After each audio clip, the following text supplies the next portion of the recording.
నమస్తే, నేను Roja. Welcome to special drive. నవ్విపోదురుగాక నాకేటి సిగ్గు అంటోంది బంగ్లాదేశ్ తాత్కాలిక ప్రభుత్వం.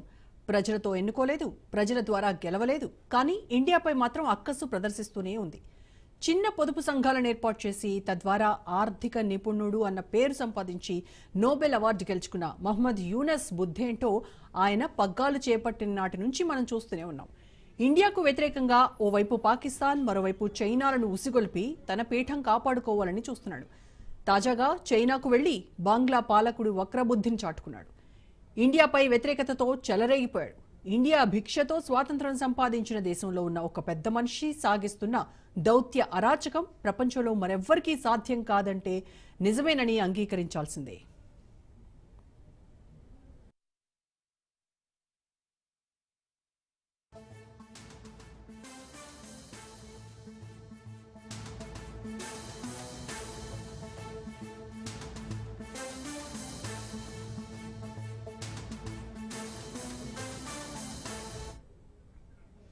బంగ్లాదేశ్ తాత్కాలిక ప్రభుత్వ సలహాదారు మహమ్మద్ యూనస్ భారతదేశ ఈశాన్య రాష్ట్రాలను బెదిరిస్తూ మరోసారి వార్తల్లో నిలిచాడు. చైనాకు రెడ్ కార్పెట్ పలికి ఇండియాకు ఎర్ర జెండా చూపించాడు. గత వారం బీజింగ్లో 4 రోజుల పర్యటన చేసిన యూనస్ బంగ్లాదేశ్లో పలు ప్రాజెక్టులను చేపట్టాల్సిందిగా దగాకోర్ చైనాను కోరుకున్నాడు. బంగ్లాదేశ్, చైనా ఏమైనా చేసుకుంటాయి, మనకు ఆ విషయం అక్కర్లేదు, కానీ ఇండియాను కెలికి చలి కాచుకోవాలనుకోవడంతో ఆ మొత్తం వ్యవహారంపై అగ్గి రాజుకుంటోంది. North eastern states landlocked states అని, సముద్రమే లేదని, ఎటు చూసినా భూభాగమేనని, తమకు మాత్రమే అంటే బంగ్లాదేశ్ ఒక్కదానికే సముద్ర మార్గం అంటూ గొప్పలు పోయాడు యూనస్. ఈశాన్య రాష్ట్రాలు ల్యాండ్ లాక్డ్ గా ఉన్నందున వాటిని పరోక్షంగా అణిచివేయచ్చని, ఈ ప్రాంతంలో చైనా విస్తరించొచ్చేందుకు తాము వెల్కమ్ పలుకుతామన్నాడు.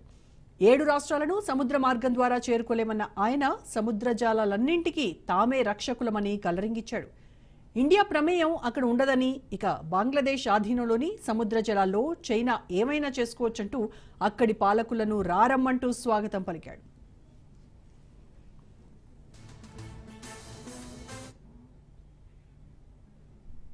ఈశాన్య రాష్ట్రాలపై మహమ్మద్ యూనస్ వ్యాఖ్యలపై అసోం ముఖ్యమంత్రి హిమంత్ బిస్వా శర్మ మండిపడ్డాడు.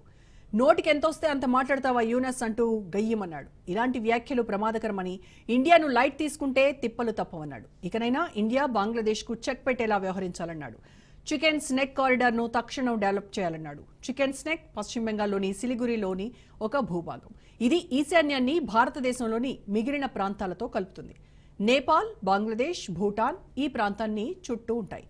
బంగ్లా పాలకుడి వ్యాఖ్యల తర్వాతైనా సరే చికెన్ స్నెక్ కారిడార్ కింద బలమైన రైల్వే, రోడ్ నెట్వర్క్లను అభివృద్ధి చేయడం అత్యవసరమన్నారు హిమంత. చికెన్ స్నెక్ ను సమర్థవంతంగా దాటేసేలా ఈశాన్యాన్ని దేశంలోని ఇతర భూభాగానికి అనుసంధానించాలన్నారు. ప్రత్యామ్నాయ రహదారి మార్గాలను అన్వేషించాలని హిమంత అభిప్రాయపడ్డారు.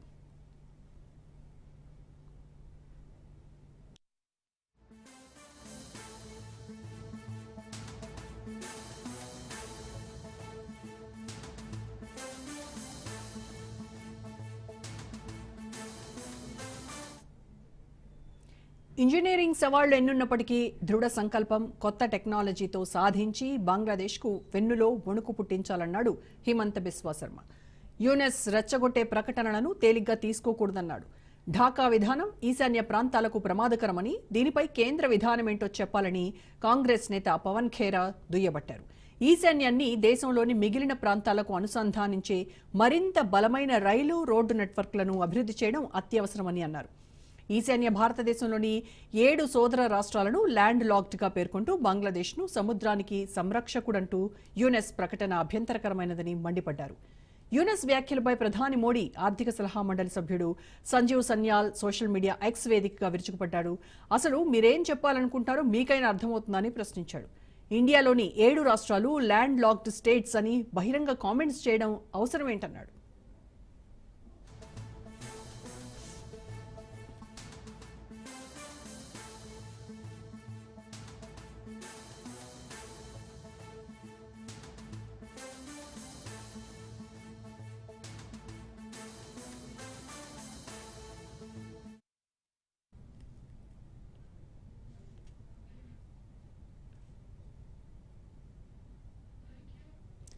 తిప్రా నేత మాత్రం మరో అడుగు ముందుకేసి బంగ్లాదేశ్కు సీరియస్ వార్నింగ్ ఇచ్చాడు.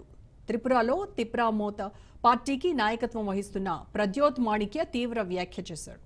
ఒకప్పుడు చిట్టగాంగ్ను పాలించిన మన స్వదేశీ ప్రజలకు మద్దతివ్వడం ద్వారా భారతదేశం సముద్రంలోకి ఒక మార్గాన్ని ఏర్పరచుకోవాల్సిన సమయం ఆసన్నమైందన్నాడు.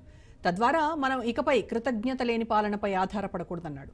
భారతదేశం చేసిన అతిపెద్ద తప్పు ఏంటంటే 1947లో అక్కడ నివసిస్తున్న కొండ ప్రాంత ప్రజలు భారత యూనియన్లో భాగం కావాలని కోరుకుంటున్నప్పటికీ ఓడరేవును వదులుకోవడం అన్నాడు.